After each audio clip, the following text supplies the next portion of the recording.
నమస్కారం సుధీర్ సార్. నమస్కారం అండి. కాన్ఫిడెంట్‌గా గవర్నమెంట్ జాబ్స్ ప్రిపేర్ అవుదామని ఇంట్లో వాళ్ళతోటి కన్విన్స్ చేసుకొని మరీ దిగుతారు కొంతమంది స్టూడెంట్స్.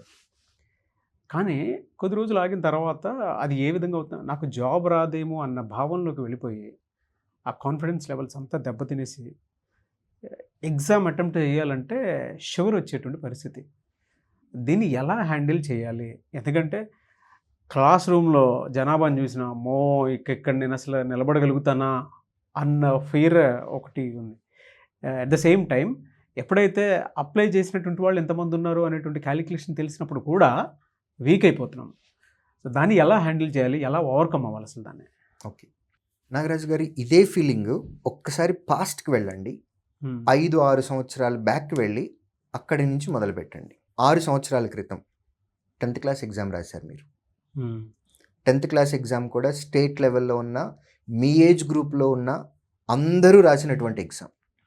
ఆ రోజు కూడా మీకు ఈ భయం వెంటాడింది. అవును. రిజల్ట్ వచ్చిన రోజున ఎంత పర్సెంటేజ్ వస్తుంది? ఎంత మార్కులు వస్తాయి? ఈ ఈ కాంపిటీషన్‌లో నేనెక్కడ ఉంటాననే భయాలు ఆ రోజు వెంటాడాయి.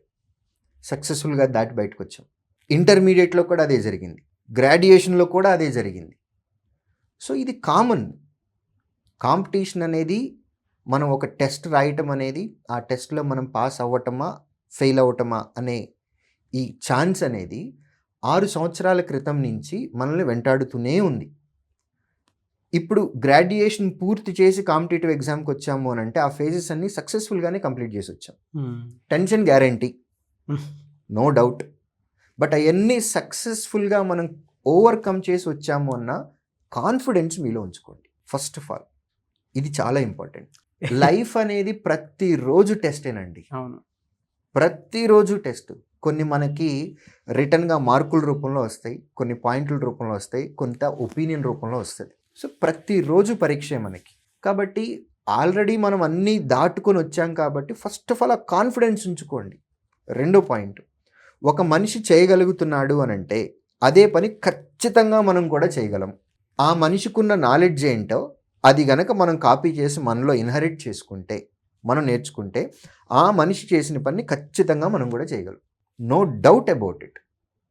సో, చేయగలమా లేదా అనే దానికంటే ఉద్యోగం తెచ్చుకున్న వాళ్ళు ఏ స్ట్రాటజీతో తెచ్చుకున్నారు, వాళ్ళు ఏ కంటెంట్ ప్రిపేర్ అయ్యారు, ఏ రేంజ్ వరకు ప్రిపేర్ అయ్యారు, వాళ్ళ మైండ్ సెట్ ఎలా ఉంది అనేది తెలుసుకొని దాన్ని మనం తీసుకోవటానికి ట్రై చేయాలి. అది తీసుకుంటే ఖచ్చితంగా మనకు కూడా ఉద్యోగం వస్తుంది. Number 2, number of vacancies are there. Number of notifications are there. నోటిఫికేషన్‌లో మన తన అనే భేదం లేకుండా ఉన్న వాళ్ళల్లో ఎవరు బాగా పెర్ఫార్మ్ చేస్తే వాళ్ళకి ఉద్యోగాలు ఇస్తున్నారు. నాకు తెలిసిన వాళ్ళు కాబట్టి నాకు ఉద్యోగం రికమెండేషన్ అట్లాంటివి ఏమి ఉండవు. Competitive exam open to all, అందరూ రాయాలి. అందరిలో ఎవరు బెస్ట్‌గా పెర్ఫార్మ్ చేస్తే వాళ్ళకి ఉద్యోగాలు వస్తాయి. ఫస్ట్ అటెంప్ట్‌లో ఫెయిల్యూర్ కాంపిటీటివ్. నేను ఆస్పిరెంట్స్‌కి చెప్పదలుచుకున్నాను ఈ స్పెషల్‌గా ఈ పాయింట్‌ని. ఈ ప్రెజెంట్ జనరేషన్ పీపుల్ ఇప్పటి వరకు ఫెయిల్యూర్స్ చూడలేదండి. పేరెంట్స్ కావాల్సినవన్నీ మెజారిటీ మోర్ దెన్ 90% ఆఫ్ కిడ్స్‌కి, 10% బిలో పవర్టీ లైన్ ఉన్న వాళ్ళకి కొన్ని జరగలేదు. I do accept it. But 90% of kids ఈ జనరేషన్ వాళ్ళకి ఫెయిల్యూర్స్ అనేది ఇప్పటి వరకు తెలియలేదు. అది మార్కుల రూపంలో అవ్వచ్చు, వాళ్ళ కోరికల రూపంలో అవ్వచ్చు. పేరెంట్స్ అన్నీ తీర్చేశారు. ఫెయిల్యూర్ చూడటం అనేది కాంపిటేటివ్ ఎగ్జామ్ నుంచి మొదలవుతుంది. ఎందుకంటే కాంపిటేటివ్ ఎగ్జామ్లో సక్సెస్ రేట్ హార్డ్లీ 4% ఉంటుంది. కొన్ని నోటిఫికేషన్లో 0.5% ఉంటుంది. 0.5% సక్సెస్ రేట్ ఉంది అని అంటే 99.5%కి ఫెయిల్యూరే వస్తుంది. సో, ఫెయిల్యూర్ చూడటం అనేది కాంపిటేటివ్ ఎగ్జామ్ రాయటం మొదలుపెట్టిన దగ్గర నుంచి వస్తుంది. Be mentally prepared. సక్సెస్ అయిన వాళ్ళు ఏ స్ట్రాటజీ తోటి సక్సెస్ అయ్యారు, వాళ్ళకి మీకు ఉన్నటువంటి బ్రిడ్జ్ గ్యాప్ ఏంటి? నాకు కొంత నాలెడ్జ్ ఉంది, మీకు ఒక నాలెడ్జ్ ఉంది, మన ఇద్దరం కలిసి ఒక ఎగ్జామ్ రాసాము, అందులో మీరు విన్ అయ్యారు. So, I should not say మీకు లక్ ఉంది, నాకు లక్ లేదు, లేదు మీరు వేరే స్టేట్కి అప్లై చేశారు, నేను ఇంకొక స్టేట్కి అప్లై చేశాను, నేను కూడా మీ స్టేట్కి అప్లై చేస్తే బాగుండేది. ఇవన్నీ వద్దు. ఇవన్నీ మనల్ని మనం సేఫ్ గార్డ్ చేసుకోవటానికి మాట్లాడుకునేటటువంటివి లేదా ఆలోచించేటటువంటి పాయింట్స్. అందులోంచి బయటికి రావాలి. మీకు ఉద్యోగం వచ్చింది అని అంటే మీరు నాకంటే బెటర్గా పర్ఫామ్ చేశారు. No doubt about it.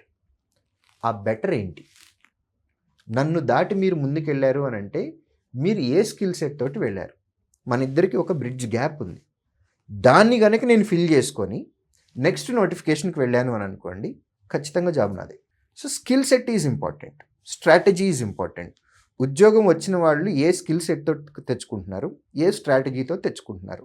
మనకు రాలేదు అని అంటే మనకు లేకపోవటం కాదు, వాళ్ళకు లక్ ఉన్నట్లు కూడా కాదు. ఇన్ఫర్మేషన్లో, ఇంటెలెక్చువల్ ప్రాపర్టీలో ఒక బ్రిడ్జ్ గ్యాప్ ఉంది, అది తెలుసుకోవాలి. ఫస్ట్ అది ఫిల్ చేయాలి. నెక్స్ట్ అన్నిటికంటే ఫైనల్గా ఇంపార్టెంట్ ఎగ్జామినేషన్ హాల్. మీరు సంవత్సరం మొత్తం లేదా 6 నెలలు ఎంత బాగా పెర్ఫామ్ చేసినా సరే అల్టిమేట్గా మీరు పెర్ఫామ్ చేయాల్సింది ఎగ్జామినేషన్ హాల్లో. సో ఆ ఎగ్జామినేషన్ హాల్లో ఒక్క సెకండ్ కూడా మీరు వేస్ట్ చేయకుండా every aspirant should try to give their best.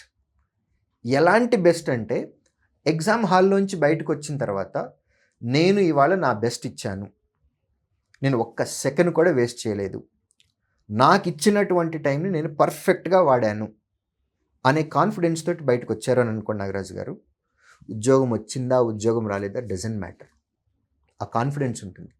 ఇప్పుడు ఉద్యోగం వచ్చిందా మంచిది, రాకపోతే మరీ మంచిది అనే కాన్ఫిడెన్స్తో బయటకు వస్తాం.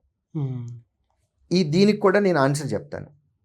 ఇప్పుడు నేను క్లర్క్ ఎగ్జామ్ అప్లై చేశాను, నాకు ఇప్పుడు ఉద్యోగం వచ్చేసింది అని అనుకోండి, నేను క్లర్క్గా స్టార్ట్ అవుతాను, ప్రమోషన్ తోటి మేబీ ఎప్పటికో పిఓ అవుతాను.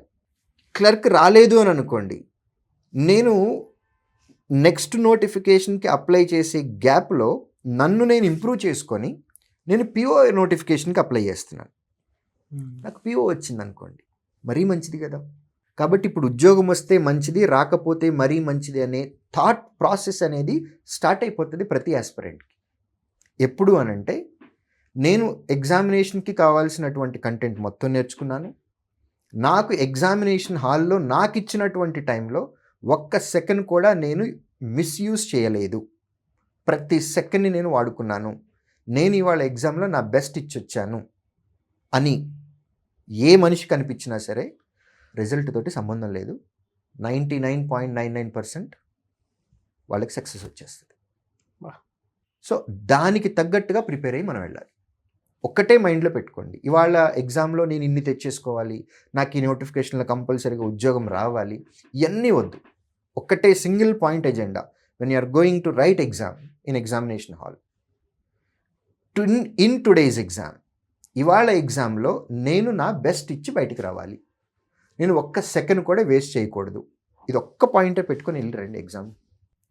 ఒకవేళ ఫెయిల్యూర్ వచ్చిందా, ఎందుకు వచ్చిందో ఇంట్రాస్పెక్ట్ చేసుకుందాం, బ్రిడ్జ్ గ్యాప్ ఏంటి, ఇంకా ఏ సబ్జెక్ట్ ఎన్హాన్స్ చేసుకోవాలి, మనం ఏం తప్పులు చేశామో అనేది మనం చూసుకొని నేర్చుకొని మళ్ళీ నెక్స్ట్ నోటిఫికేషన్కి అప్లై చేద్దాం, ఖచ్చితంగా సక్సెస్ వస్తుంది. True sir. ఒకటి మిస్ అయిందంటే అంటే ఆ ఆలోచనలు కూడా పెట్టుకోవాలి ఖచ్చితంగా. నెక్స్ట్ ఇక్కడ క్లర్క్ మిస్ అయిందంటే పీఓకి నా టార్గెట్ పెట్టుకుంటే ఆటోమేటిక్ మిగతా వాటి మీద బట్ మిస్టేక్ మాత్రం రిపీటెడ్గా చేయకూడదని క్లారిటీ వచ్చింది. Thank you so much sir.